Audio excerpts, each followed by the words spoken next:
关心过这个点来看水的问题，伫高雄阿公店水库，伫今年4月中旬，伊脱水率也是欠水率要22%，也不过到即嘛只剩5%。伊只有估算，伊只有估计，若阁无落雨，阿公店水库这个水量干会使冻10天尔。这个听到这个消息了后，南水局赶紧出面，爱大家免烦恼，讲这是为了要解决积带的问题，积带就是土沙的问题。为6月份开始，有3个月时间要进行清理土沙的工作。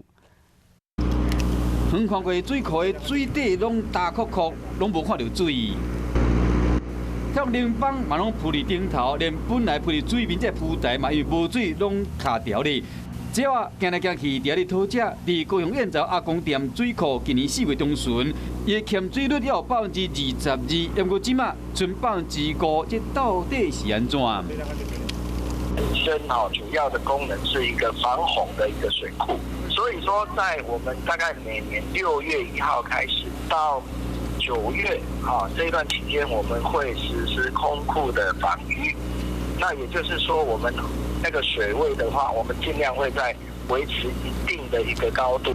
原来阿公店水库过去积载较严重，每年6月到9月较高雨的时，伊将水库的水放空，增加防洪功能，甲提高水库的排沙效能，未来因基山区的水。